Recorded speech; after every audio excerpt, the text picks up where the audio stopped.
Hello, everybody. Welcome back to DECA 2, and this is also the final lecture of this course.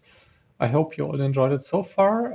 This week, I actually want to speak with you about improved user experience, which is a very important topic in static analysis because for many years, if not decades, developers have been using static analysis tools, and also unfortunately for many years they were not very popular actually among the developer community due to insufficiencies in user experience. So this topic is not to be underestimated. And today I want to touch on three topics in which we actually in my lab have been working towards improving user experience. And the first work I want to talk about is actually called CHEETAH. It's about a just-in-time analysis, in this case for Android apps, but the concepts can also be translated to other programming environments and languages.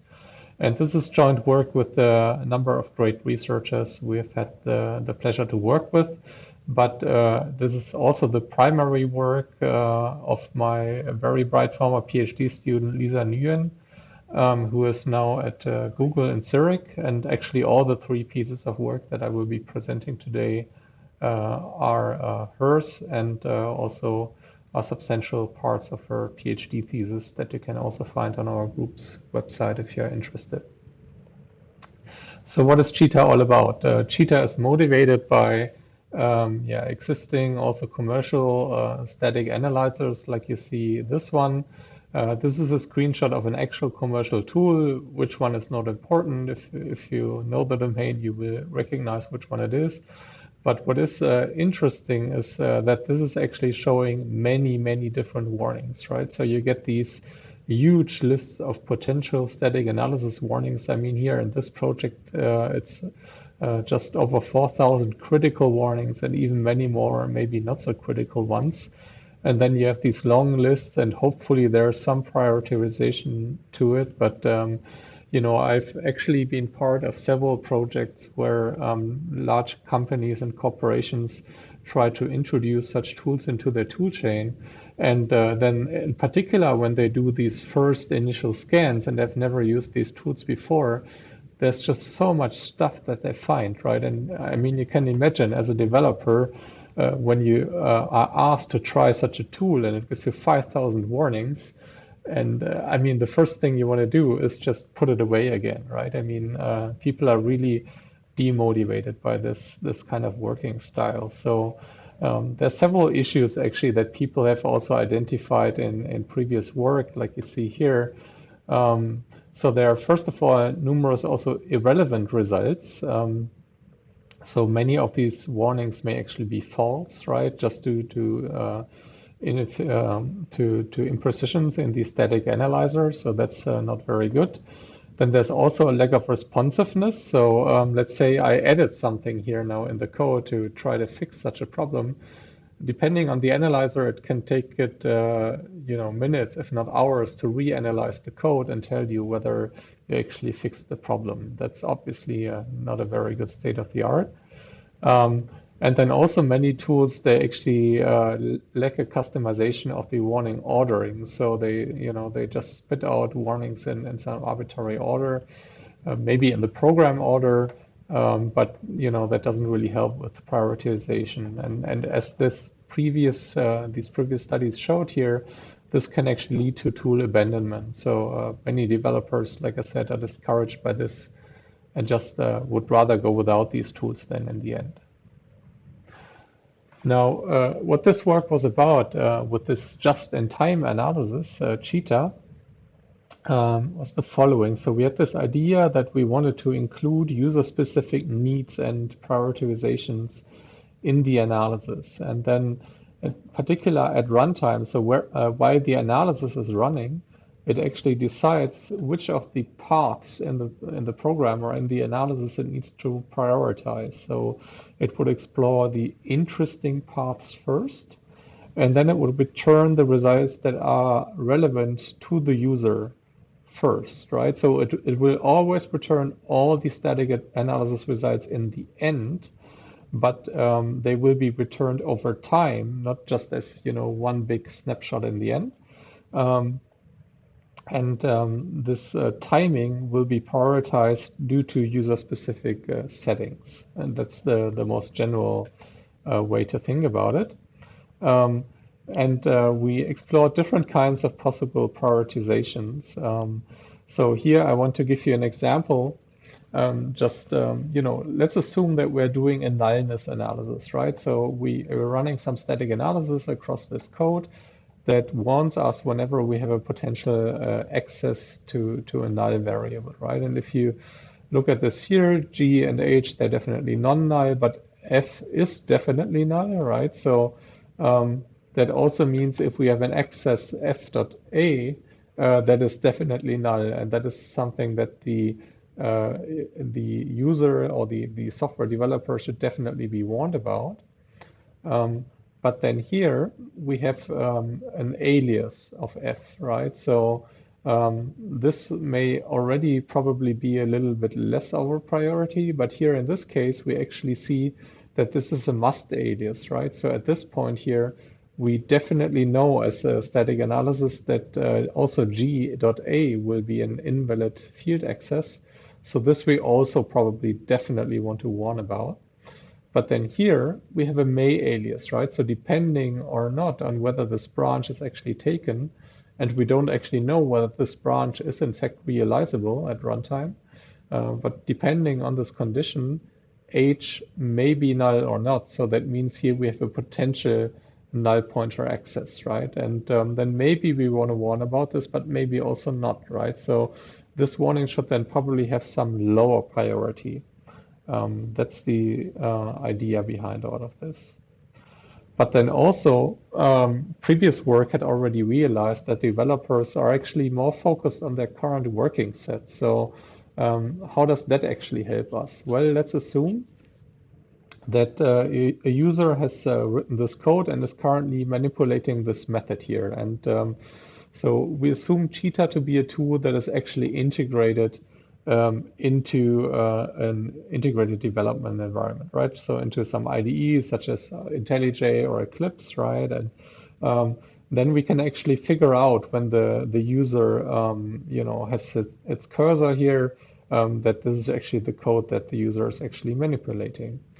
And now assume that the analysis is running, then maybe we definitely do want to warn about this data leak here, because that's very much in the scope of what the user is currently working on, okay? But then if there's another data leak in a different method, but maybe still in the same file like you see down here, that should probably be sort of on a second priority level, right? So we should still report it quickly, but maybe not quite as quickly as this one here. And then if there's a data leak in a different class, which in Java is usually also situated in a different file, so probably at this point the user would not even have this file open and would not be looking at it, then this is probably a data leak that can be reported quite a bit later. Okay, and the main idea behind this just-in-time static analysis is really that these relevant results are returned first, right? And the benefits that you get out of this are short waiting times, right? So the results are reported as soon as they are found. They are not reported in bulk as a report that's only issued in the end. And then the rest of the analysis will still run in the background, right? And it will inform you about all the other warnings, but a little later, right? Also, this has the advantage that few results arrive at the same time, right? So they arrive in small batches, so that may make it more manageable. And then also relevant results and adequate warning orderings, well, they are expressed through ordering rules. I will still be getting to this, but essentially this is an extensible framework that can be customized with different prioritizations. And we actually implemented the ones that you saw on the previous slides as an example, but there could also be others, right? And as we also showed in this paper, which actually won a Best Paper Award, by the way, at ISTA 2017, we also showed that existing analysis can be adapted into a just-in-time analysis. And I will later on also still be showing you a little bit about the algorithmics. But that's the main idea. And so we started with this actually being hypotheses, right? So we did not know whether that would actually hold. But for this paper, we actually also did a user study to evaluate this. And this study was very encouraging. So it actually showed some clear benefits. So CHEETAH is the prototype that we built for this just-in-time analysis, right? So JIT analysis is a more general concept, but CHEETAH is our prototype instantiation that we also did in this case for Android apps, okay? And here the idea is that we really focus on the user's working set, like I explained earlier. So we order results by the distance from the current edit point. What does this look like? Well, I showed you this example already, right? So we can have different prioritization stages, so to say, depending on how far a certain warning is away from the current edit point. And you can see this here on the right-hand side. So if a warning is in the same method, then that's to be reported first. If it's in the same class, it's to be reported second. Then in Android, you actually also have a certain life cycle that is taken into account. So different classes such as activities, they're actually called by the Android framework. And so if a warning is reachable through these life cycle invocations, then that will be reported on the same level. So that will be in the same class still. But it will be reachable through some implicit control flow that is implemented by Android. Then if something is still in the same file, it will be reported next. If something is in the package, it will be reported next.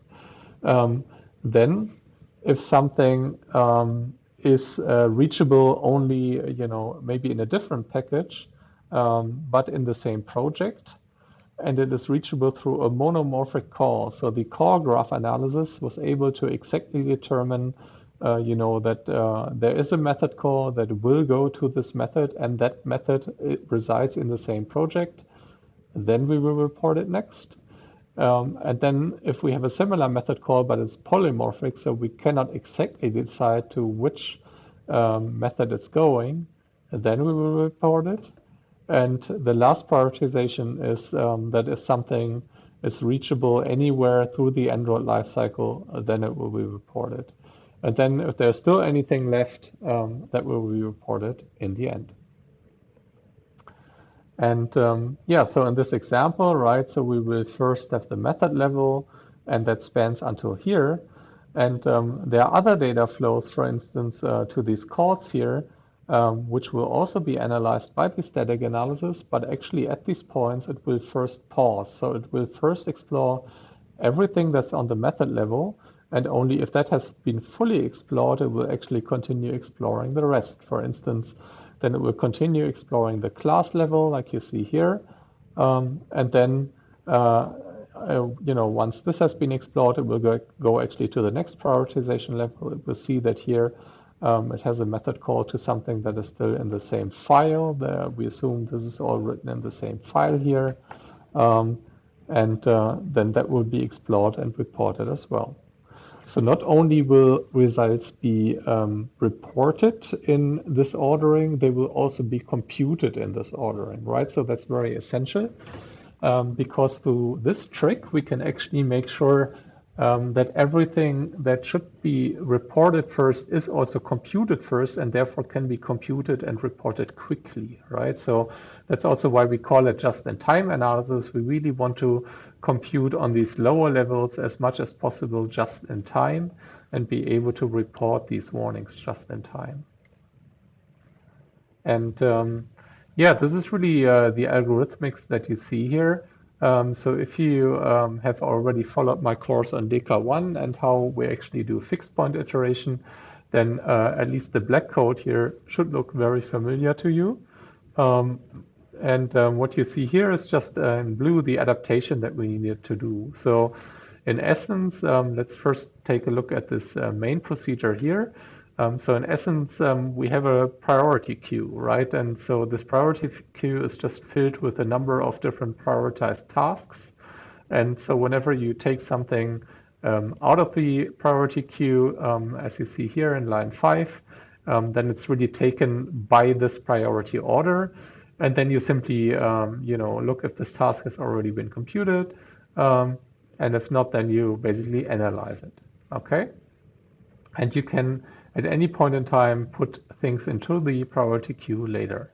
Then this code here should actually look very familiar to you if you already took my course DECA 1. So this is basically the regular fixed point computation code, right? So here we just compute the flow function basically.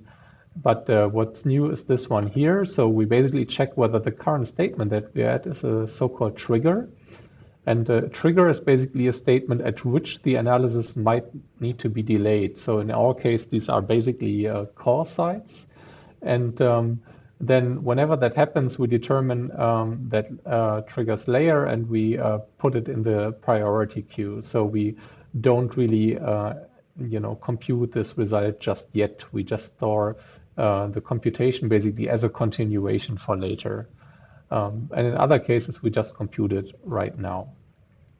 And that's all that's to it, right? So we basically just reorder the computation. The static analyzer will still compute the very same result that traditional off-the-shelf analysis would compute, although here the order in which it is computed is different. And I should say that in the paper we have this presentation here using just very simple terms. This is even sort of presented in an intra-procedural style, but the actual implementation did this on top of IFDS, so it's fully flow and context sensitive. Now there's also another video by Lisa that I encourage you to watch. It's available online on YouTube.